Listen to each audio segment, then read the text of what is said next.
por auténticas mentiras, pero ellos creen que son verdades y ya digo, están dispuestos incluso a dar su vida por dichas mentiras. Así que la verdad echa fuera las mentiras. Y entonces podemos comenzar a vivir, punto número 3, según las leyes del reino de Dios. No según las modas, no según los criterios y las opiniones del mundo, sino según los principios establecidos por el Señor, principios del reino, como les llamamos. A continuación, podemos comenzar a experimentar paz en nuestra vida. No hay paz si no estamos en la verdad. No hay una verdadera libertad, ni hay una seguridad y una estabilidad en nuestra vida, a menos que la verdad sea la base y el fundamento de nuestra existencia. Y finalmente, dijimos que la verdad fortalece el espíritu, la mente y también, como no, le hace un favor muy grande al cuerpo. Y finalmente terminamos compartiendo 3 grandes verdades. Yo no sé cuántos de ustedes se acuerdan, pero yo dije que una de las verdades que quería compartir el domingo pasado es que la verdad se puede conocer, la verdad se puede experimentar, porque la verdad tiene nombre, y el nombre de la verdad es Jesús. Jesús dijo: yo soy el camino, yo soy la verdad y yo soy la vida. Y si eso es verdad, y vimos que la segunda verdad es que Él volverá, y la tercera verdad dijimos que Dios no miente, basándonos en el texto del libro de Números, capítulo 23, verso 19. Dios no es hijo de hombre para que mienta. Lo que Dios ha prometido, y todo lo que Dios ha prometido es verdad, se va a cumplir. No es una especie de trampa, una especie de truco donde dice, bueno, te prometo esto, pero a la hora de la verdad no es verdad, no es así. Dios lo que promete, lo cumple, porque Dios es un Dios de verdad. ¿Cuántos dicen amén? Quiero llevarles al Salmo 139, porque en esta tarde vamos a compartir, vamos a meditar sobre 3 verdades más. Y la primera está basada en el Salmo 139 a partir del versículo 7. Es un salmo muy interesante porque encontramos en él 3 atributos que son única y exclusivamente de Dios. No son atributos ni características del ser humano. Estas 3 cualidades o características solamente las tiene Dios. Y en este Salmo 139 aparecen estas 3. Hay salmos que aparece una, en otros salmos aparecen 2, pero en este casualmente, el Salmo 139, podemos encontrar la omnisciencia de Dios. Es decir, Dios todo lo sabe, todo lo conoce, pasado, presente, futuro, Dios lo sabe perfectamente. Y eso lo encontramos en este salmo. Encontramos la omnipresencia de Dios, es decir, Dios está en todas las partes al mismo tiempo. No significa que si está en un lugar se ausenta de otro, sino que la presencia de Dios lo abarca todo. Él está en todas partes, que no es lo mismo que decir en todas las cosas. Eso sería una aberración, decir que Dios está en las cosas. Dios está en todas partes, pero Dios no está en las cosas. Porque si estuviera en las cosas, pues creeríamos en el panteísmo, de tal manera que gente se puede acercar a Dios a través de una oración a un árbol, otros a una estrella, otros a la tierra, etcétera, etcétera. Dios está en todas partes, pero no significa que esté en las cosas de una forma visible, ¿no? Y finalmente, la omnipotencia de Dios. Dios no tiene ningún tipo de limitaciones, ni de espacio, ni de tiempo. Por eso encontramos a Dios con una definición muy breve, pero muy profunda. Es la profundidad de la sencillez de Dios. Que Dios es espíritu. No lo limita el tiempo, no envejece, no caduca. La Biblia ha sido escrita en un lenguaje humano donde aparecen muchas figuras retóricas para explicar lo que Dios es y lo que Dios hace. Y hay una figura muy común en la Biblia que se llama antropomorfismos, y es utilizar elementos del cuerpo humano para hablar de aspectos o características de Dios. La Biblia dice o habla del brazo del Señor, sobre quién ha creído nuestro anuncio y sobre quién se ha manifestado el brazo del Señor. La Biblia habla de los ojos de Dios. La Biblia habla de la mano de Dios. Pero son simplemente eso, antropomorfismos. Es utilizar un lenguaje conocido, un lenguaje humano, ¿verdad? Distintas partes del cuerpo, para describir la naturaleza de Dios en la vida de su creación, en la vida de los seres humanos. Hemos oído a veces escuchar como que la naturaleza tiene el libre albedrío de hacer cuanto quiera, y no es verdad. Las leyes de la naturaleza las estableció Dios desde el principio de los tiempos. Fíjense qué curioso que todas las leyes que el hombre ha ido descubriendo con el paso del tiempo son leyes que estaban ocultas a los ojos del hombre. El hombre no las ha inventado, simplemente las ha descubierto, ¿verdad? Pero son leyes que Dios estableció desde el principio de los tiempos. Y uno de los libros más profundos de la Biblia, que es el libro de Job, encontramos el peso de la tierra, encontramos los nombres de algunas constelaciones y estrellas, encontramos cómo el viento pesa, ¿verdad? Cosa que no se descubrió hasta muchos siglos después, y encontramos muchas cosas muy interesantes acerca de las leyes de la creación. Alguien dijo que lo creado es una manifestación de las ideas y de la voluntad de Dios hechas realidad, ¿vale? Dios hablaba y su palabra se materializaba. Poder que no transfirió al hombre, imagínense. Es un poder simplemente, o es un poder que solamente se limita a él. Dios habla y lo que Dios ordena se materializa, se cristaliza, ¿sí? Sea la luz o sea cualquier otro elemento. Ahora, en el Salmo 139 vemos estos tres atributos de Dios, repito, omnisciencia, omnipresencia y omnipotencia. Y a partir del versículo 7, el salmista se hace una serie de preguntas muy interesantes, pero las hace en forma de sorpresa. Aquí dice: ¿a dónde me iré de tu espíritu? ¿A dónde huiré de tu presencia? Si subiere a los cielos, allí estás tú. Si en el Seol hiciere mi estrado, he aquí, allí tú estás. Si tomare las alas del alba y habitare en el extremo del mar, aún allí me guiará tu mano y me asirá tu diestra. Si dijere, ciertamente las tinieblas me encubrirán, aún la noche resplandecerá alrededor de ti. Aún las tinieblas no encubren de ti, y la noche resplandece como el día. Lo mismo te son las tinieblas que la luz. ¿Cuántos dicen amén? Ahora, en la Biblia encontramos a ciertos personajes que por las circunstancias que estaban atravesando no les quedó más remedio que huir y esconderse de las personas que querían quitarles la vida. Por ejemplo, piensen en Moisés.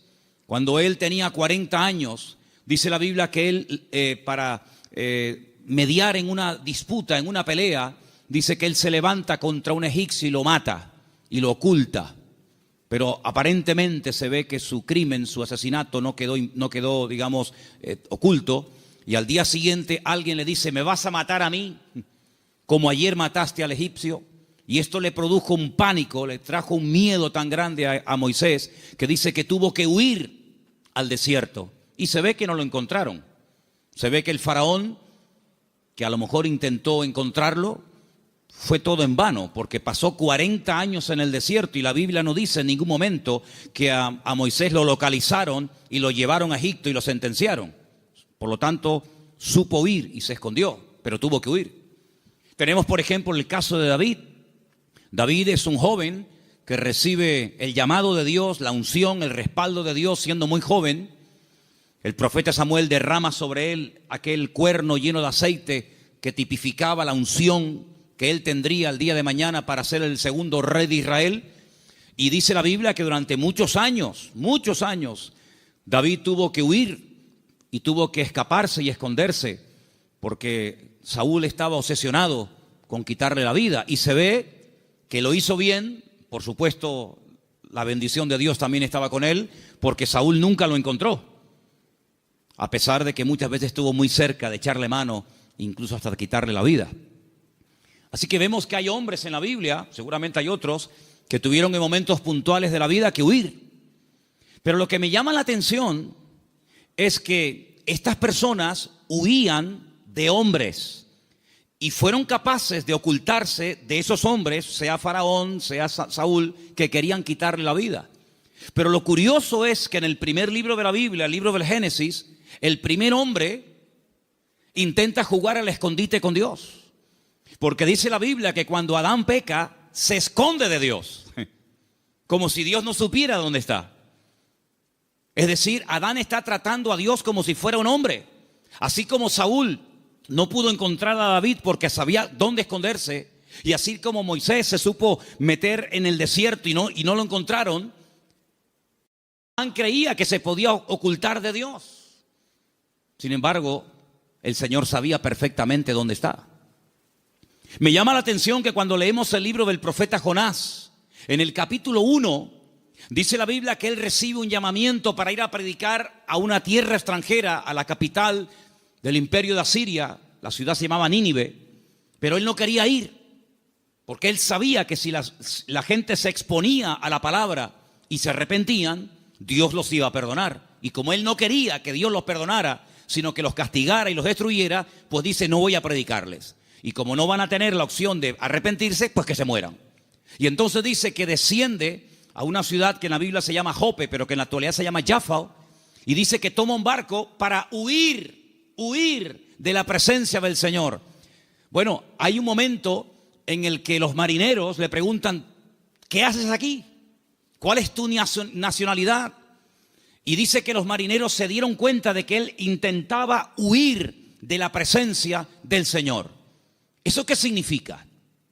Bueno, en ese momento, y hasta siglos más tarde, se creía que Dios donde estaba y donde Dios vivía y moraba era en Jerusalén, en el templo que estaba en el monte Moriah. Y cuanto más lejos me alejara de Jerusalén, y si encima me monto en un barco y me voy mar adentro, pues es como que la presencia de Dios la dejo atrás y Dios pues no me encuentra. Yo estaba leyendo hoy justamente el libro de Jonás y hay una canción que nosotros cantamos en la iglesia, parte del Salmo 118, que dice: desde la angustia invoqué al Eterno y Él me oyó. Y en la oración que Jonás hace desde el vientre del gran pez, pues dice la Biblia que él dice: desde la angustia invoqué al Eterno y Él me respondió. Así que el Salmo 118, Jonás lo sabía perfectamente, pero el 139 se ve que se olvidó. Porque el 139, el salmista dice: ¿a dónde me voy a esconder? ¿A dónde voy a huir de tu presencia? Vaya a donde vaya, sea hacia arriba, sea hacia abajo, sea a la izquierda o sea a la derecha, nunca podré huir de tu presencia, porque él tenía bien claro el concepto de la omnipresencia del Señor. ¿Cuántos dicen amén? Ahora, esta gente huía en el sentido negativo, pero hermanos, esto nos tiene que producir un gozo y una alegría a todos y a cada uno de nosotros enorme, inmensa. ¿Sabéis por qué? Porque vayamos a donde vayamos, no importa las circunstancias en las que nos encontremos, la presencia del Señor siempre, siempre estará a nuestro lado. ¿Cuántos dicen amén? No importa si te encuentras en una cárcel, allí el Señor sabe que estás. ¿O acaso nos hemos olvidado de que una noche bien tarde Pablo y Silas cantaban, los presos les oían, pero no solamente los presos les oían, sino que el Señor en el cielo también les oía, y dice que los liberó de una forma tremenda? ¿Cuántos dicen amén? Dice la Biblia que cuando estaba en la tempestad, al día siguiente, cuando llevan ya más de 20 días en ayuno, sin ver estrellas, sin ver sol, perdidos, desesperados en medio del mar Mediterráneo, se levanta el apóstol Pablo y dice: no tengan ningún temor, porque anoche estuvo en mi camarote el Señor y me dijo que si nos mantenemos unidos, nadie va a perder la vida. Luego lo vio en la cárcel y también lo vio en la tempestad. Pero también se acordó de que en el desierto había un viejito llamado Moisés, que hacía 40 años que había huido de Egipto, y el Señor lo encontró. Y el Señor sabía que en aquel pozo, aunque los hermanos se tapaban los oídos y no querían oír los gemidos y los gritos de José, la Biblia nos enseña que el Señor siempre estuvo con José en el pozo y posteriormente en la cárcel. No hay ni un solo lugar donde nosotros vayamos en esta vida donde el Señor no esté a nuestro lado, sino que incluso hay una promesa del Señor que nos dice: he aquí yo estoy con vosotros todos los días hasta el fin del mundo. Hoy estaba analizando, estaba echándome un rato la siesta y de repente, ¡pum!, me desperté como un resorte y me fui a mi oficina y empecé a escribir todo lo que me venía a la cabeza. Y fíjate, me venía a la cabeza cuando Elías, huyendo, otro que huye también, en este caso no de un rey, no de un faraón, sino de una mujer llamada Jezabel, la reina perversa, esposa de Acab, que quiere matarlo. Dice que salió corriendo, huyendo para que Jezabel no pudiera matarlo. Y dice que se mete dentro de una cueva. Y entonces dice que de repente se produce un terremoto tremendo, tremendo. A tal punto que dice que las rocas se parten por la mitad. Pero dice, Dios no estaba en ese terremoto. Más adelante dice que viene un viento huracanado espectacular, tremendo, que lo arranca todo. Y dice, pero Dios no estaba allí tampoco. Y al final, después de muchos, cosas de la naturaleza, dice que viene un viento apacible y él reconoce que en esa calma y en esa quietud estaba el Señor. Y me venía a la mente el capítulo 37 de Ezequiel, cuando dice que el Señor le permite ver un valle lleno de huesos secos en gran manera.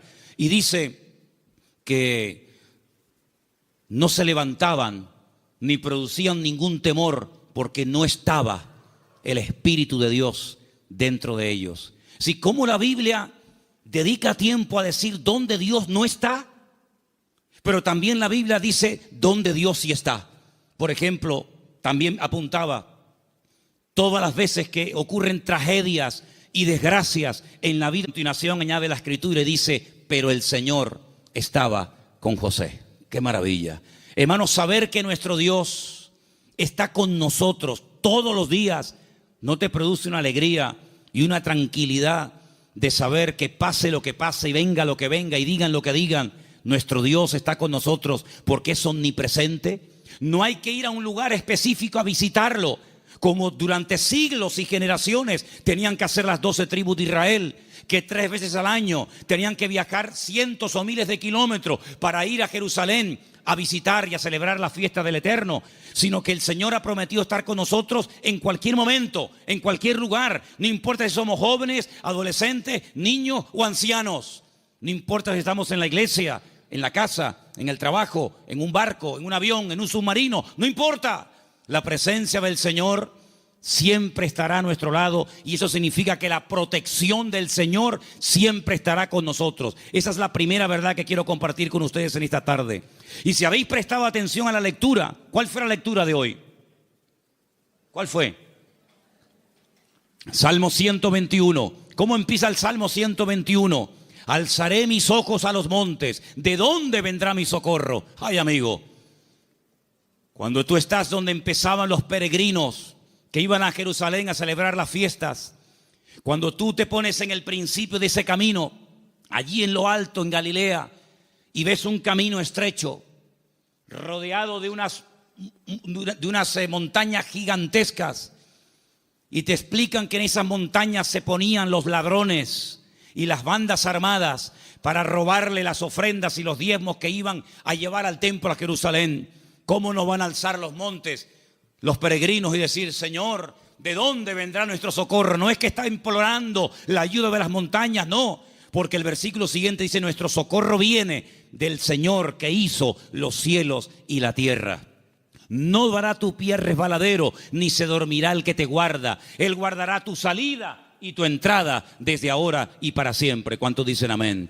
Hermanos, en estos tiempos en los que estamos viviendo, es importante que nos recordemos cada día el Señor, la presencia del Señor, la cobertura del Señor está a mi lado. ¿Cuántos dicen amén? Dile que está a tu lado, el Señor está con nosotros porque es un Dios fiel. Aleluya. Esa es la primera verdad que tenemos que tener presente en nuestra vida. Primera de Juan 5:18, primer versículo que nos van a leer en esta tarde. Primera de Juan, capítulo 5, verso 18. Presten atención, por favor. Sabemos que todo aquel que ha nacido de Dios no practica el pecado, pues aquel que fue engendrado por Dios le guarda, y el maligno no le toca. El maligno, la promesa que dice, el maligno no le toca. ¿A quién no le toca? Al Hijo de Dios. ¿Y por qué no le toca? Porque está protegido. ¿Por quién? Por aquel que lo engendró. Nuestro Dios no solamente está, sino que está para defendernos, está para guiarnos, está para bendecirnos. No está dormido y hay que despertarlo, como en algún momento el profeta Elías les decía a los profetas de Baal: griten, griten, levanten la voz. Tal vez vuestro Dios está de camino, o está dormido, o cansado, se ha ido de viaje.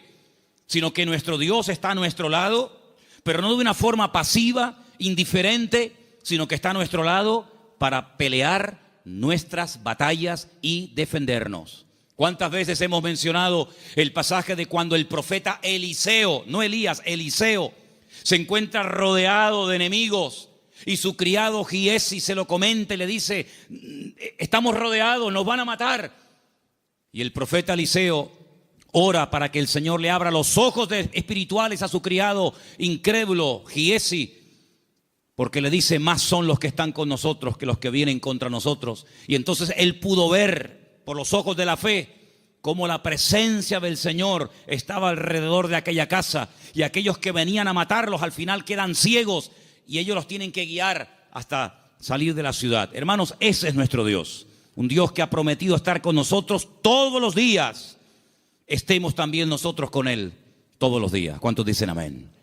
Segunda y gran verdad que quiero compartir en esta tarde: el poder inmenso, ilimitado del nombre del Señor Jesucristo. Marcos capítulo 16, versículo 17 al 18. Presten atención, por favor.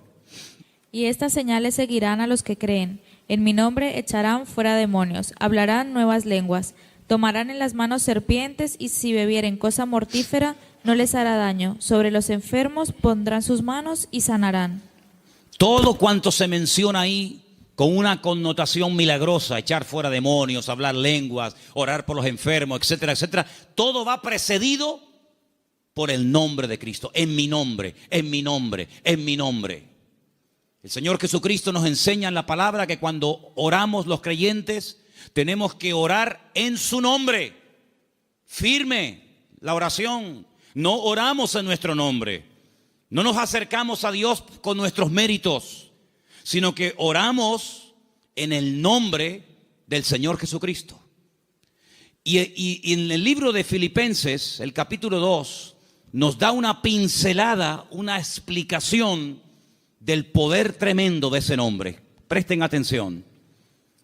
Después de humillarse, después de despojarse de toda su gloria y dignidad, después de haberse hecho siervo y estando en la condición de hombre, se humilla hasta lo sumo y muere de una forma terrible, como era la muerte de cruz, y haciéndose obediente hasta la muerte. A continuación de eso dice: por lo cual Dios lo exaltó hasta lo sumo, a lo máximo, y le dio un nombre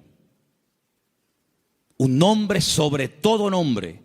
Y ahora escucha versículo 10: para que en el nombre de Jesús se doble toda rodilla de los que están en los cielos, en la tierra y debajo de la tierra, y toda lengua confiese que Jesucristo es el Señor, para gloria de Dios Padre.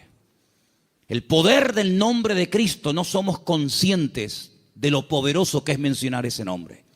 Los demonios huyen y tiemblan cuando se menciona el nombre de Jesucristo. Es un nombre de poder, es un nombre de autoridad. No hay nada ni nadie que se resista al poder del nombre de Cristo. Una vez escuché a un predicador que vino a Las Palmas hace muchos años. Había sido misionero en África.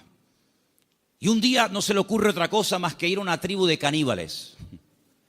Y dice que mientras dormía en una choza durante la noche, hay un momento en el que él se despertó y ve a un caníbal con un garrote a punto de darle un palo en la cabeza y matarlo. Dice que fue algo tan rápido, no había tiempo para decir: hermano, vamos a orar, espérate un momentito. Dice que solamente dijo: Jesús. Solamente mencionó el nombre del Señor. Y dice que se le cayó ese garrote de la mano a este hombre y salió corriendo. Hermanos, hay millones de testimonios de personas que han sido sanadas liberadas, salvadas, bendecidas y transformadas por el poder del nombre de Jesucristo. Es un nombre que tenemos que utilizarlo cuando oramos, cuando hacemos cualquier cosa, conducir, estudiar, trabajar, salir, entrar. Porque no solamente es una sugerencia, no solamente es una propuesta, una idea que les lanzo, sino que es un mandamiento bíblico. Vamos a leer en Colosenses 3:17. Fíjense cómo la Biblia nos enseña lo que estoy diciendo en esta tarde. Colosenses 3:17, por favor. Y todo lo que hacéis, sea de palabra o de hecho, hacedlo todo en el nombre del Señor Jesús. Todo. Dando gracias a Dios, Padre, por medio de Él. Todo lo que hacéis, todo lo que habláis, hacerlo todo en el nombre del Señor Jesucristo. Cuando se monten en el coche a conducir, Señor, en tu nombre pedimos que nos traigas y que nos lleves de regreso a casa con tu paz y con tu bendición. Cuando vayas a un examen, cuando vayas a prepararte para hacer un examen o estudiar, Señor, yo me preparo, yo estudio, yo memorizo, pero yo pido que en tu nombre este examen salga bien, Señor. Cuando vas a trabajar o cuando vas a buscar trabajo, cuando vas a dormir, cuando vas a levantarte, todo lo que hacemos y todo lo que decimos, dice, hacedlo todo en el nombre de nuestro Señor Jesucristo. ¿Cuántos dicen amén? Y vas a ver cambios, vas a ver algo diferente en tu vida, porque ese nombre es un regalo, permítame la palabra, que Dios le ha dado al creyente, a sus hijos, a su pueblo, a su iglesia, para que lo use. El Señor Jesucristo le dijo un día a sus discípulos, no habéis recibido nada porque no os habéis atrevido a orar en mi nombre, pero a partir de ahora, todo lo que pidáis en mi nombre, os lo daré, para que mi Padre sea glorificada en esa petición. ¿Cuántos dicen amén? Así que esta es la segunda verdad que tenemos que interiorizar en nuestra vida. Tenemos un nombre, hermanos, un nombre de autoridad en el cielo, en la tierra donde vivimos ahora mismo y aún debajo de la tierra. Un nombre que no tiene limitaciones de ningún tipo. Pues vamos a usarlo, porque la Biblia dice que es el regalo del Padre al Hijo, un nombre que es sobre todo nombre, para que en ese nombre se doble toda rodilla de los que están arriba en el cielo, en la tierra y aún debajo de la tierra, y toda lengua confiese que Jesucristo es el Señor, para gloria de Dios Padre. Dice también en un versículo que vamos a leer a continuación, en Proverbios 18:10, nos pone un ejemplo gráfico de la protección que proporciona el nombre del Señor, el nombre de Dios. Proverbios 18:10, por favor. Torre fuerte es el nombre del Señor. A Él correrá el justo y será levantado. Torre fuerte es el nombre de nuestro Señor, y a Él correrá el justo y será levantado. Leía en el día de ayer una historia cuando un tal Abimelech quiere matar a un montón de gente y dice que se dirige a la ciudad donde están las personas que él en un principio quiere aniquilarlas. Esto lo pueden ver en el capítulo 9 del libro de Jueces. Y dice la Biblia que en esa ciudad había una torre donde la gente de la ciudad, las mujeres y los niños se metieron, subieron a lo alto de la torre y allí se escondieron, y dice que no les pasó nada. Yo no sé si el salmista se inspiró en esa historia para escribir estas palabras. Torre fuerte es el nombre de nuestro Dios. A Él correrá el justo y será salvado en el tiempo de la angustia, en el tiempo de los problemas.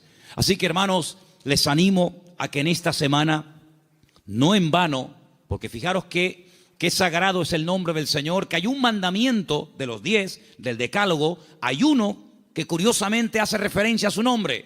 No tomarás el nombre de tu Dios en vano. Pero bueno, una cosa es no tomarlo en vano y otra cosa es no tomarlo nunca. Por lo tanto, cuando menciones el nombre del Señor, que la gloria, una vez obtenida la respuesta a esa petición o a esa necesidad, que la gloria no sea para ti, sino que la gloria se la lleve el Señor. ¿Cuántos dicen amén?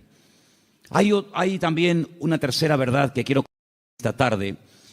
Y para los que no estuvieron, el otro día aquí en la iglesia, el día jueves, en la carta de Pablo a Tito, una carta pequeñita que está por ahí por el Nuevo Testamento, ustedes la tienen también, no les quepa la menor duda. El apóstol Pablo deja a Tito en la isla de Creta para que impida que se mezclen o que se metan en la iglesia falsas enseñanzas, falsas doctrinas, etc. Y una de las cosas que el apóstol Pablo le decía a este joven pastor es que en la iglesia tiene que haber, a nivel de cuerpo, una sana doctrina y que el liderazgo, los ancianos que él iba a nombrar para que ocuparan cargos de responsabilidad en la obra, tenían que ser personas con una serie de características. Algunas eran prudentes, con paciencia, serios, sobrios, etc. Pero lo que me llamó la atención es que dice, y el liderazgo tiene que tener una fe sana. Bueno, literalmente dice que sean sanos en la fe. Y esto despertó mi curiosidad, porque la tercera verdad que quiero que en esta tarde escuchen ustedes y quiero compartir es el poder que tiene el cuerpo, el pueblo del Señor, siempre y cuando la fe de esa iglesia sea una fe sana. Y algunos dirán, pero ¿cómo que una fe sana? ¿Es que acaso hay una fe que no es sana? Pues sí. La fe a veces se puede enfermar. De hecho, vimos el jueves, repasamos un poco, que hay un momento puntual en el ministerio del Señor Jesucristo en el que algunos discípulos vienen y le dicen, Señor, nos ha pasado algo y queremos contártelo. Hemos entrado a una ciudad y no nos han querido recibir. No han sido hospitalarios, han sido fríos. Incluso nos han pedido que nos marchemos de la ciudad, que no quieren saber nada de ti, de tu ministerio ni de tus palabras. Y le dicen ellos al Señor, y uno de ellos era nada más y nada menos que Juan. ¿Quién lo diría? Señor, ¿quieres que oremos para que caiga fuego del cielo y los destruya a todos? Oye, qué fe, ¿eh? Ellos creían que si oraban y que cayera fuego del cielo, el Señor respondería a sus oraciones. Pero el Señor dice, alto. No. Ese espíritu no es el que debe de caracterizar a un discípulo mío. La fe no es para destruir, la fe es para edificar. Si en todo lugar donde no nos escuchan vamos a pedir fuego, vamos a prenderle fuego a todo el país. Y una vez dije, ¿por qué se creen ustedes que el Señor se llevó al profeta Elías? Porque como siguiera como seguía, le iba a prender fuego a todo el país. El único que iba a quedar con vida era él. Pero saben, hermanos, esa es una fe distorsionada. Es una fe mal encaminada. Es una fe que, como una especie de lámpara de Aladino, te crees que todo lo que pides tienes que recibirlo. Y no está basada en la razón, no está basada en la palabra, en el sentido común, sino está basada en una emoción, en un rechazo que sientes hacia una gente que no te ha querido escuchar.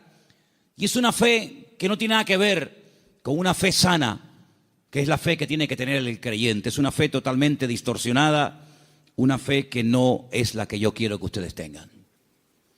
Luego Pablo también hablaba de que había gente que tenía fe fingida. Fe fingida. Y Pablo dice a Timoteo, yo doy gracias a Dios que la fe que tú tienes no es fingida. Porque la fe que tú tienes primeramente la tuvo tu abuela y después se la traspasó a tu madre y ahora la tienes tú. Y dijimos que esa fe no fingida tiene que ver con una fe sincera, sin mezcla, sin hipocresía. Otra versión dice sin engaño, sin máscara. Hablamos también acerca de que hay fe, hay gente que tiene fe, pero es una fe muerta. Tienen fe, pero está muerta. ¿Y cuál es la fe muerta? La que no produce obras. Dice la Biblia, la fe sin obras está muerta. Por lo tanto, cuando vamos a este tercer punto y hablamos acerca de la protección sobrenatural que hay sobre nuestra vida y de lo indestructible que es el pueblo del Señor, para que eso se dé, tiene que haber una fe sana entre nosotros. No una fe rara, distorsionada, enferma, sino una fe puesta en las promesas y en la palabra de nuestro Dios. ¿Cuántos dicen amén? Y entonces esa fe va a traer estabilidad. Esa fe va a traer una revelación del verdadero Dios al cual tenemos que honrar, adorar y servir. Porque yo creo con todo mi corazón que la forma como oramos, la forma como nos planteamos nuestro estilo de vida, las decisiones que tomamos o no, es decir, todo lo que hacemos en la vida como creyentes gira en torno al concepto que tenemos de nuestro Dios. Es decir, si nuestro concepto de Dios está equivocado, por mucha fe que tengamos, no estamos actuando correctamente. Y volvemos al principio del mensaje de hoy. Jonás creía que había lugares donde se podía esconder de Dios y Dios no encontrarlo. Dice que él huía de la presencia de Dios, huía del llamado de Dios, de la responsabilidad. ¿Por qué? Porque no quería cumplir con el llamado de Dios. Y hace exactamente lo mismo que hizo Adán en el jardín del Edén: huir, esconderse de Dios. Y él creía que uno se podía esconder de Dios. Y él actuaba en base a esa creencia equivocada. Por lo tanto, es muy importante que nosotros nos preguntemos de vez en cuando, a la luz de las Escrituras, si la forma como yo estoy orando y pidiendo las cosas, si la forma como yo estoy viviendo mi relación con el Señor es una relación basada en una fe sana o en ideas distorsionadas y equivocadas. Porque hay personas que se imaginan que Dios, como acabo de decir, es esa especie de lámpara de Aladino que frotamos y Dios tiene que estar a mi servicio las 24 horas del día y Dios tiene que complacerme en todo lo que le pido y en todo lo que quiero. Y no es así. Hay momentos en los que puedes tener una fe tremenda y Dios decir a tu oración: no. Puede ser que tengas una sinceridad y un deseo tremendo de hacer algo para el Señor, genuino, bíblico, correcto, pero a ti no te corresponde hacer esa operación, hacer ese trabajo. Como por ejemplo el rey David, que quería construirle una casa a Dios. Y Dios le dijo: tú no la vas a edificar, la edificará la siguiente generación en la persona de tu hijo Salomón. Hay momentos en los que el mismo apóstol Pablo quería ir a ciudades a predicar el evangelio. ¿Será bíblico predicar la palabra? Por supuesto. Es un mandato del Señor, claro, ir por todo el mundo y predicar el evangelio. Pero también hay que decirlo que hay momentos en los que el Pablo quería ir a ciertos lugares a compartir y el Señor le decía: no, ahí no, en Bitinia no. Bueno, pues me voy a Misia. No, ahí tampoco. Y uno dice: pero Señor, ¿no es tu voluntad ir a predicar a todas partes tu palabra? Sí, pero cada sitio y cada persona tiene su momento y tiene su lugar. Y ahora no es el momento de ir aquí, ahora es el momento de ir allá. Y Pablo, que era sensible a la voz del Espíritu, Pablo, que era una persona que se dejaba tratar y moldear, pues no era un niño caprichoso con la pataleta que cuando no le das la chupeta se pone a montarte un lío tremendo, sino que decía: bueno, pues si no es por aquí, será por allá. En otras palabras, no se venía abajo, no se derrumbaba, no se desanimaba, sino que él seguía probando, hasta que al final encontró el lugar idóneo donde el Señor quería llevarlo y usarlo. Por lo tanto, es muy importante que la iglesia interiorice esta verdad. El Señor nos quiere usar. Tenemos que cumplir con nuestras responsabilidades. Por supuesto que sí. Pero ¿estaré yo preparado para eso que quiero hacer? La Biblia nos enseña que cuando José era un joven, ya él sabía lo que Dios quería hacer con su vida. Yo creo que pecó un poco de imprudente. Abrió su corazón a sus hermanos. Tal vez lo mejor hubiera sido abrírselo solamente a su padre.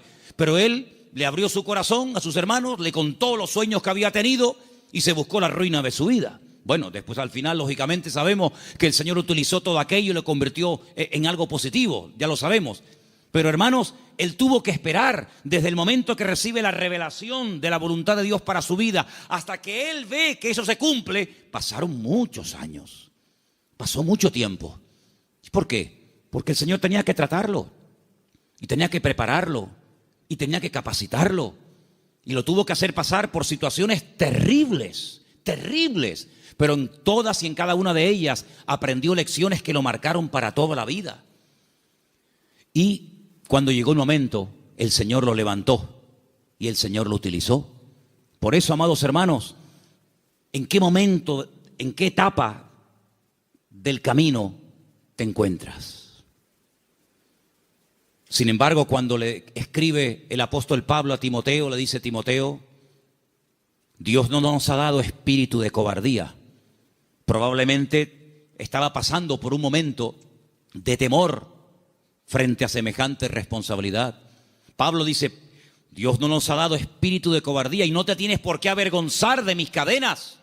Cuando te pregunten dónde está tu apóstol Pablo, dónde está el fundador de la iglesia, no te avergüences de mis cadenas, da testimonio de ellas. Y te recuerdo que tienes que cumplir con tu ministerio. Y te recuerdo que tienes que predicar la palabra a tiempo y fuera de tiempo. Y te recuerdo que tienes que cuidar tu salud. Y te recuerdo que no le des lugar a los comentarios de la gente que te menosprecian por la edad que tienes, etcétera, etcétera, etcétera.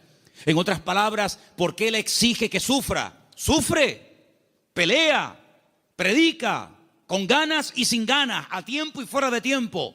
¿Por qué? Porque sabe que está en una etapa de la vida en la que a él se le puede exigir, pero a otras personas Pablo no les exigía tanto. ¿Por qué? Porque no habían llegado al nivel y a la madurez que Pablo entendía que Timoteo ya tenía.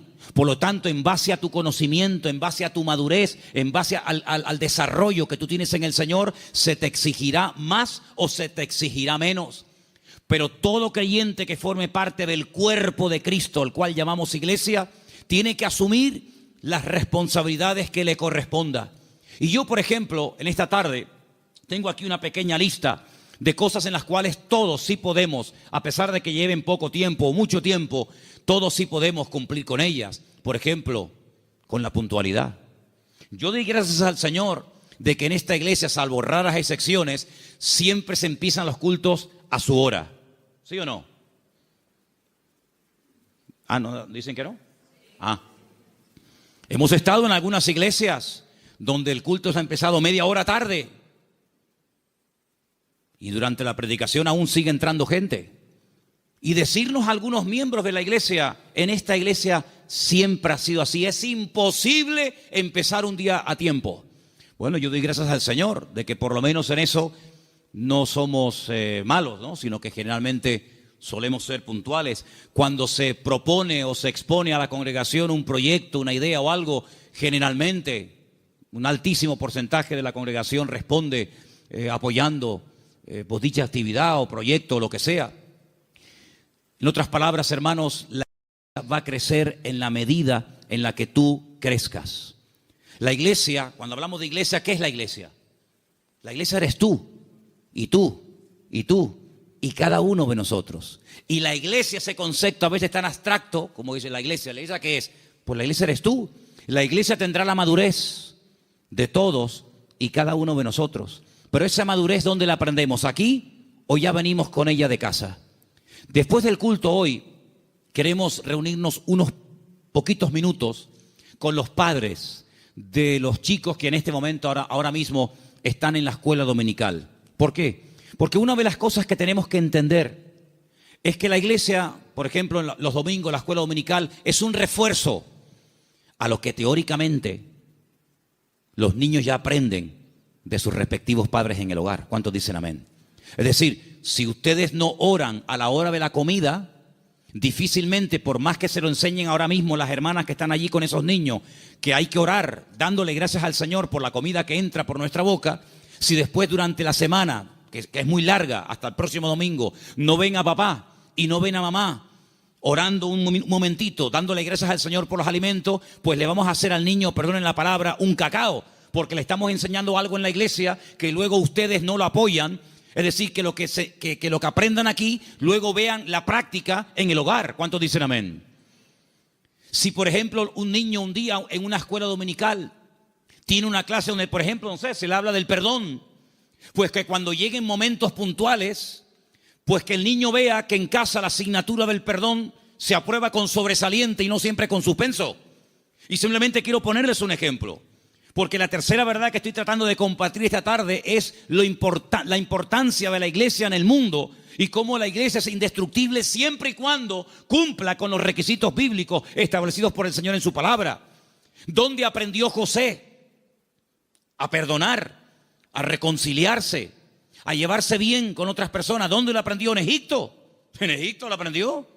No, lo aprendió en el hogar, lo aprendió en casa. Yo no sé, supongo que sí, ya es especular. Si algún día Jacob, que era su padre, explicó en casa el motivo por el cual se iban de un país a otro. Me imagino que sí. Yo me imagino que un día Jacob habrá juntado a Raquel, a Lea, a sus hijos y les habrá dicho: chicos, nuestro tiempo se ha terminado con el tío Labán. Volvemos a Canaán. Y quiero contarles algo. Hace 22 años salí de mi tierra y ahora volvemos. Pero hay un una pequeña cosa que tengo que comentarles. Yo no vine aquí porque quería en el fondo venir. Yo vine aquí casi forzado por las circunstancias. Vine aquí porque el tío Esaú, vuestro tío, mi hermano, me quería matar. Y ahora volvemos y no sé lo que nos vamos a encontrar. La Biblia dice que él toma una serie de medidas, muy particulares por cierto. Fue haciendo diferentes grupos, a las que menos amaba o con las que menos tenía, no sé, feeling. Las fue poniendo por delante y él lógicamente se quedó atrás, con la que él realmente quería y con sus hijos. Y le llega la noticia de que el tío Esaú viene con 400 hombres armados hasta los dientes. Y entonces él se va a la montaña a orar. Y es allí cuando tiene un encuentro con el Señor que lo cambió para toda la vida. Y es allí donde pelea con un ángel. Y dice la Biblia que allí donde Dios le cambia el nombre de Jacob por Israel. Y al día siguiente llegó el momento de la verdad, amigo. Llegó el momento de a ver qué pasa. O se acaba todo o empieza todo. Y allí se va José con su padre, con sus hermanos.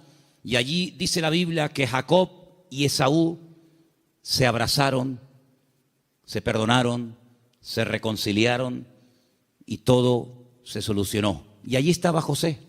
La primera vez en su vida que veía al tito Esaú. La primera vez en su vida que veía algo tan impactante que sin lugar a dudas lo marcó. Porque esa reconciliación entre el tío y su papá lo marcó de tal manera que años más tarde, cuando él es vendido por sus propios hermanos, cuando él se da a conocer a ellos y les revela su identidad y les dice: yo soy José, no tiene ni la más mínima gota de rencor, de remordimiento en su corazón, porque él aprendió de una forma objetiva lo que era el perdón y la reconciliación en su familia. ¿Y qué es lo que hace? Él después proyecta en los demás lo que en el hogar aprendió de una forma práctica. Por eso, amados hermanos, es muy importante que lo que ustedes aprenden en los cultos, lo que los niños aprenden en la escuela dominical, luego durante la semana se van a presentar muchas oportunidades para orar, para pedir perdón, para saber cómo reaccionar ante una situación. Y entonces ahí donde tenemos que trabajar en equipo. Porque la iglesia que entiende que no somos solamente iglesia cuando nos reunimos aquí en Garcilaso de la Vega, número 13, y cuando apagamos la luz y arrancamos los coches y cada uno se va a su casa, dejamos de ser iglesia. No, seguimos siendo iglesia. Seguimos siendo iglesia. No en un lugar físico como este. La iglesia ahora se divide para multiplicar. La iglesia que se divide dentro es una ruina. Pero la iglesia que fuera, cuando termina el culto, se divide y se lleva la bendición de Dios, se divide, entre comillas, para después multiplicar y para extender la luz del evangelio fuera. ¿Cuántos dicen amén? Por eso es muy importante que nosotros nos preguntemos y nos analicemos de vez en cuando cómo va el nivel de nuestra fe. Quiero ponerles un pequeño ejemplo de la Biblia, donde dice la palabra que un padre desesperado, un padre con un problema con un hijo que nada ni nadie puede solucionar, fue un día con toda la fe y con toda la sinceridad del mundo a pedir ayuda al Señor, pero el Señor no estaba. La Biblia dice que el Señor había pasado la noche en oración con 3 de sus discípulos en la montaña. Pero bueno, ya que estoy aquí, aprovecho para que por lo menos los discípulos del maestro oren por mi hijo, y fue un fracaso. No resultó. La palabra dice que cuando el Señor baja de la montaña, este padre va al Señor por fin y le dice: he traído mi hijo a tus discípulos y no han podido hacer absolutamente nada. Si tú puedes hacer algo. Increíble. Y el Señor le dice: si tú puedes creer más bien. Y es cuando pide ayuda: Señor, ayuda a mi incredulidad. Menguó en la fe. En unas horas la fe pasó de creer que mi hijo tiene remedio a decir: si puedes hacer algo. Eso no es una fe sana. La fe sana es la que aguanta la prueba. La fe sana es la que se extiende. La fe sana es la que sabe reaccionar cuando dice el Señor no. Porque cuando dice el Señor sí, la fe se amolda y se adapta muy bien. Pero cuando el Señor dice no, es donde verdaderamente se prueba la fe. Por eso dije el jueves, y quiero volver a repetirlo porque para mí fue algo muy importante, y es que una fe que no va acompañada de paciencia se convierte en tormento. Por eso hay gente que dice: yo he orado Y como tú dices, Manolo, en el nombre de Cristo, y tengo fe, y lo creo, y además creo que es bíblico lo que estoy pidiendo, pero Dios no me responde. Pero es que la fe sin paciencia se puede llegar a convertir en un tormento. Por eso una fe sana es la fe que va acompañada de paciencia. Y de ahí que el salmista diga, y volvemos a mensajes de la semana pasada, encomienda al Señor tu camino, confía en Él y Él hará cuando lo crea oportuno. ¿Cuántos dicen amén? Por eso la iglesia, claro que es indestructible. Hay promesas que las puertas del infierno no prevalecerán contra el pueblo de Dios. Pero siempre y cuando el pueblo de Dios se mantenga alineado y siempre y cuando el pueblo del Señor tenga ese mismo sentir. Permítame llevarles al libro de Filipenses, por favor. En la carta del apóstol Pablo a los Filipenses, y mientras la buscan, decirles, amados hermanos, que esta carta se escribió desde la cárcel en Roma. En el capítulo 4 de la carta de Pablo a los Filipenses, ustedes van a encontrar que el apóstol Pablo está hablando de gozo, de regocijarse. Y uno dice, pero ¿cómo es posible que en semejantes circunstancias el apóstol Pablo escriba una carta cuya palabra más repetitiva es la palabra gozo?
Que campe a sus anchas y que haga lo que le dé la gana.